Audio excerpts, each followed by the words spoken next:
Clara stood in the middle of the small, cramped living room. She looked at the peeling wallpaper. She looked at the worn-out rug. For 10 years, this had been her life. For 10 years, she had waited for Elias to make something of himself. But Elias was a gardener. He worked with dirt. He smelled like rain and compost. He was a good man, but in Clara's eyes, he was a failure. She wanted silk. He gave her wildflowers. She wanted a mansion. He gave her a cottage with a leaky roof. Today was the day it ended. She held a stack of papers in her hand. They were crisp. They were white. They were the key to her freedom. Elias sat on the edge of the old sofa. He looked tired. His hands were stained with soil. He looked up at her with those soft, brown eyes. Those eyes used to make her melt. Now they just made her angry. "I'm done, Elias," she said. Her voice didn't shake. "I'm leaving. I filed for divorce." Elias didn't yell. He didn't cry. He just nodded slowly. "I see," he whispered. "Is this what you really want, Clara?" "I want a life," she snapped. "A real life. I'm tired of being broke. I'm tired of counting pennies for bread. I deserve more than a man who spends his days in the dirt." Elias stood up. He moved toward her, but she stepped back. He stopped. A shadow of pain crossed his face. "I thought we were happy," he said. "Happy doesn't pay the bills," Clara replied. She turned her back on him. "My lawyer will contact yours." "Oh wait, you can't afford a lawyer." "I suppose the court will handle it." She walked out the door without looking back. She didn't see the look on Elias's face. It wasn't a look of defeat. It was a look of profound sadness. Not for himself, but for her. Before we continue with this incredible story, please take a moment to subscribe to our channel. It helps us bring more stories like this to you. Also, leave a comment below. Tell us where you are watching this video from. We love hearing from our viewers all around the world. Now back to the story. Clara moved into a small apartment. She used the last of her savings. She was sure she would get half of everything Elias owned. It wasn't much, but it was a start. She had her eyes on a wealthy businessman she'd met at a cafe. He wore tailored suits. He drove a silver car. That was the life she was meant for. 2 weeks later, Clara sat in a high-end law office. It was full of mahogany and glass. She was confused. Why were they meeting here? Elias didn't have money for a place like this. She sat across from a man in a sharp blue suit. He looked like he cost $1,000 an hour. His name was Mr. Sterling. Elias was not there. "Where is my husband?" Clara asked. She tapped her manicured nails on the desk. "Mr. Thorne is not attending today," Mr. Sterling said. He opened a thick leather folder. "He has given me full authority to settle this matter." Clara smirked. "Thorne? You mean Elias? And what matter? He has nothing. I just want the house sold and my half of the proceeds." Mr. Sterling looked at her over his glasses. He didn't smile. "The house, Mrs. Thorne, is a rental. It belongs to a local estate. There are no proceeds to share." Clara's heart sank. "A rental? He told me we were paying a mortgage." "He was paying the rent for 10 years, the lawyer corrected. "But that is not why we are here. We are here because of the document you signed the day before your wedding." Clara froze. "The what?" "The prenuptial agreement," Mr. Sterling said. He pulled out a yellowed piece of paper. Clara laughed. It was a harsh, nervous sound. "Elias didn't have a penny when we met. Why would he have a prenup? I signed some papers back then, sure. I thought it was for the marriage license. I didn't even read it. It was just a formality." "It was not a formality," Mr. Sterling said. His voice was cold. "And Elias Thorne was not a poor man. He was the sole heir to the Thorne Timber Empire, one of the largest landholding companies in the country." Clara felt the air leave the room. The walls seemed to close in. "Timber? Empire? You're joking. He's a gardener." "He is a man who loves the earth," Sterling said. "He wanted to live a simple life. He wanted to find a woman who loved him for his heart, not his bank account. He lived on a tiny stipend. He wanted to see if his marriage could survive without the influence of extreme wealth." Clara felt a cold sweat break out on her forehead. So, he has money? How much money? Millions, Sterling said. Hundreds of millions. But that brings us to the document. He pushed the paper across the desk. Clara's hands shook as she picked it up. She remembered that day. They were in a small park. Elias had been so sweet. He told her he wanted to protect their future. He asked her to sign a paper. She was so caught up in the romance. She didn't look at the words. She just wanted to be Mrs. Thorne. She read the lines now. Her eyes darted back and forth. In the event of a divorce initiated by Clara Thorne on the grounds of financial dissatisfaction. The words blurred. Clara Thorne waives all rights to the Thorne Family Trust, any assets acquired during the marriage, and any future alimony. She shall leave the marriage with exactly what she brought into it. 2 suitcases and $500. Clara dropped the paper. It fluttered to the floor like a dead bird. This can't be legal. He lied to me. He pretended to be broke. He didn't lie, Sterling said calmly. He lived a modest life. He worked hard. He provided for you. You had a roof over your head and food on your table. You chose to leave because it wasn't enough. The contract is very specific. It was designed to protect him from exactly this situation. Clara stood up. She was screaming now. I wasted 10 years of my life. I lived in that dump. I deserve that money. You deserve what you signed for, Sterling said. He stood up too. He was much taller than her. He looked down at her with pity. Elias wanted to tell you the truth on your 10th anniversary. That was last week. He had bought a villa in Italy. He had a private jet waiting. He was going to surprise you with the life you always wanted. Clara felt like she had been punched in the stomach. Last week. But instead, Sterling continued, you handed him divorce papers. You told him he was a failure. You told him his life's work was nothing but dirt. Clara sank back into her chair. She began to cry. Not for Elias. Not for her marriage. She cried for the villa. She cried for the jet. She cried for the millions she had just thrown away. Is there nothing? She sobbed. Nothing at all? Mr. Sterling reached into his pocket. He pulled out a small, plain envelope. He set it on the desk. Elias asked me to give you this. It's not part of the agreement. It's a gift. Clara grabbed the envelope. Her mind raced. Maybe it was a check? Maybe he still loved her? Maybe he was giving her $1 million out of guilt? She ripped it open. Her fingers were clumsy. Inside, there was no check. There were no keys to a car. There was only a small, dried flower. A wildflower. The same kind Elias used to bring her from the garden every morning. And a small note. It was written in Elias's neat, steady hand. I would have given you the world, Clara. But you only wanted the gold. I hope you find what you are looking for. Clara looked at the flower. It was brittle. It was worthless. Just like her future. Clara walked out of the law office. The sun was shining bright.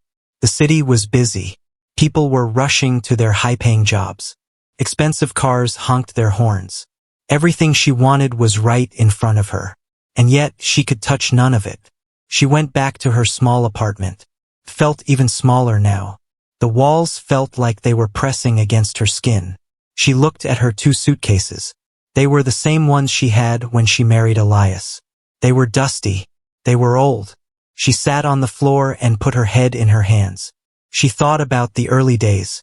She thought about how Elias used to cook dinner for her. He would make simple pasta. They would eat by candlelight to save on electricity. Back then, she thought it was romantic. When did that change? When did the candlelight become a sign of poverty instead of love? She realized she had been listening to her friends too much. Sarah with her diamonds. Monica with her designer bags. They always asked her, why are you with that gardener? You're so pretty. You could have anyone. They were right. She could have had anyone. But she had Elias. And Elias was the only one who truly knew her. Or at least he used to. She picked up her phone. She called Sarah. Hey, Clara said. Her voice was hoarse. Clara, how did the meeting go? Sarah asked. She sounded excited. Did you get the house? How much did he have to pay you? He's a millionaire, Sarah, Clara said. What? I knew it. Oh my God. Clara, we have to go shopping. I saw this bag at Chanel. I got nothing, Clara interrupted. The line went silent. What do you mean, nothing? Sarah asked. Her tone changed. It was sharper now. There was a prenup. I didn't read it. I get $500 and my old clothes. Are you kidding me? Sarah hissed. How could you be so stupid? You didn't read the papers. I trusted him, Clara whispered. Well, trust doesn't buy a Chanel bag, Sarah said. Look, I have to go. My trainer is here. Good luck, Clara. Maybe you can find a job at a diner or something. The phone clicked. Sarah was gone. Clara looked at the phone. She felt a wave of nausea. Her friends weren't her friends. They were fans of a lifestyle she didn't even have. Now that she was truly broke, she was invisible to them. The next few months were a blur of cold reality. Clara had to find a job. She hadn't worked in years. She had no skills. She ended up working at a department store. She spent 8 hours a day on her feet. She sold perfume to women who looked just like she used to look. Women who were demanding. Women who looked at her like she was part of the furniture. She lived in a basement apartment. It was damp. It smelled like laundry detergent and old wood. Every night she would come home and soak her feet. She would look at the dried wildflower Elias had given her. It was sitting in a glass on her nightstand. She started to see things differently. She remembered how Elias used to look at a plant. He didn't just see a leaf. He saw life. He saw the way the sun hit the green. He saw the strength in the roots. She realized that Elias wasn't a gardener because he had to be. He was a gardener because he chose to be. He found beauty in things that didn't cost a dime. And she had been blind to it. She had been looking for beauty in price tags. One Saturday, Clara decided to go back to their old neighborhood. She didn't know why. Maybe she wanted to see the house. Maybe she wanted to see him. She took the bus. It was a long ride. She sat next to an old man who smelled like tobacco. He reminded her of Elias's father. She felt a pang of guilt. Elias's father had been a simple man too. He had passed away years ago. Elias had handled everything so quietly. She hadn't even asked if he was okay. She had been too worried about the funeral costs. She got off the bus at the corner. She walked down the familiar street. The trees were changing color. Red and gold leaves covered the sidewalk. She reached the cottage. But it was different. The fence had been painted. The leaky roof was fixed with new shingles. The garden was magnificent. It wasn't just wildflowers anymore. It was a masterpiece. There were stone paths. There were fountains.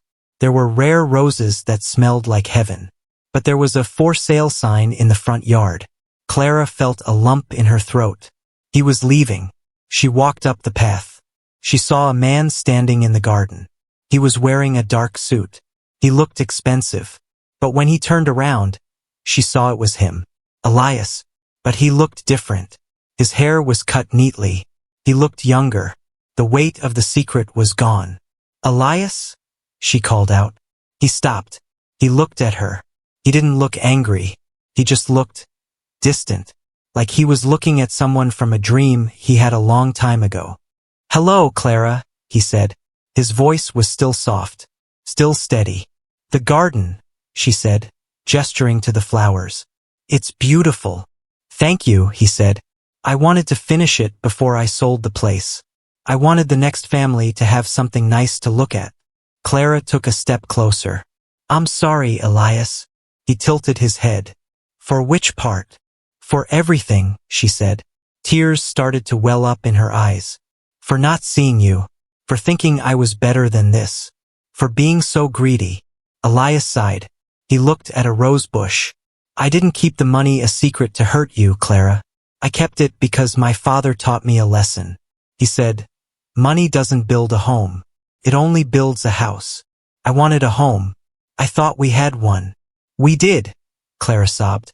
I just didn't know how to live in it. Elias walked over to her. He reached out and wiped a tear from her cheek. For a second, Clara thought he might take her back. Her heart hammered. She thought about the villa. She thought about the jet. She thought about the millions. But then he pulled his hand away. "I hope you've learned how to live now, Clara," he said. "Because I've moved on." A black car pulled up to the curb. A young woman stepped out. She wasn't wearing diamonds. She was wearing a simple sundress and gardening gloves. She had dirt on her nose. She looked at Elias and her whole face lit up. "Ready to go, Elias?" the woman asked. "The new greenhouse is waiting." Elias smiled. It was a real smile. A smile Clara hadn't seen in years. "Ready," Elias said. He looked at Clara one last time.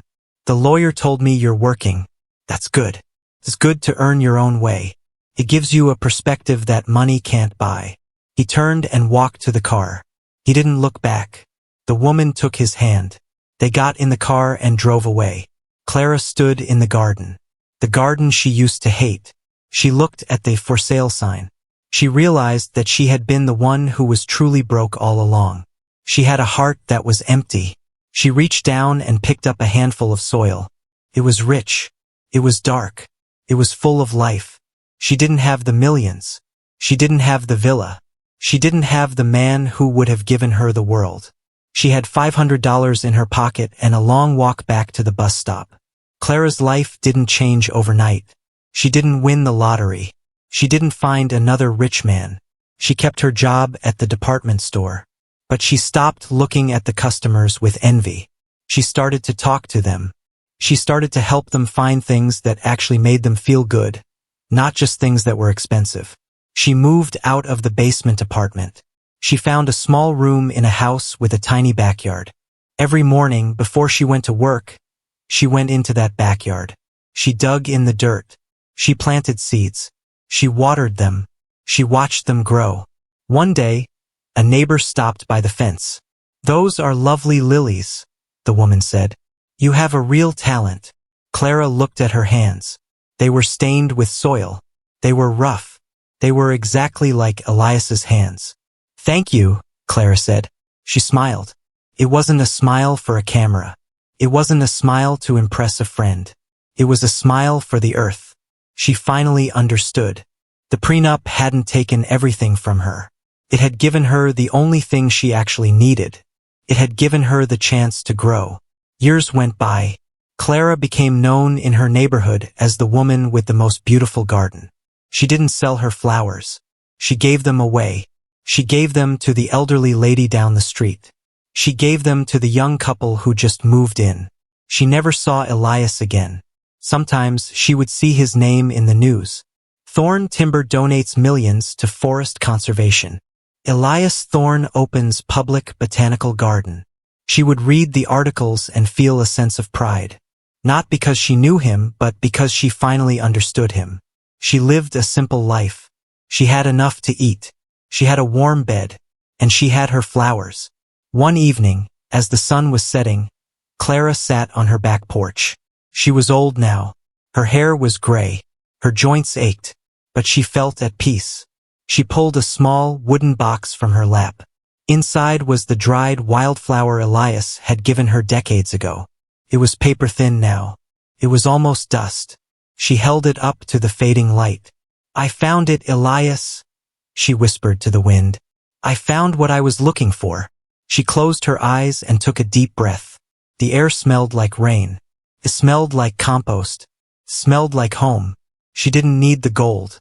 She had the garden. And that was more than enough. The story of Clara and Elias is a reminder to us all. We often chase the things we think will make us happy. We look for wealth. We look for status. We look for the things that sparkle. But true wealth isn't found in a bank account. It isn't found in a legal document or a prenuptial agreement. True wealth is found in the way we treat the people we love. It's found in the joy of simple things. It's found in the integrity of our own hearts. Clara had to lose everything to find herself. She had to be broken to be made whole. Elias was a man of silence, but his actions spoke louder than any words. He gave Clara a choice. He gave her a test. And while she failed at first, the lesson he left her with was the greatest gift of all. The next time you look at someone and think they have nothing, look closer. They might be carrying a world of beauty inside them. And the next time you think you need more to be happy, look at the dirt beneath your feet. Life is growing there. All you have to do is tend to it. Thank you for watching this story. We hope it touched your heart and gave you something to think about. Don't forget to like this video if you enjoyed it. It really helps our channel grow. And if you haven't already, please subscribe. We have many more stories of love, loss, and lessons learned to share with you. Remember to leave a comment and let us know where you're watching from. We love our global community. Until next time, take care of your garden and take care of each other.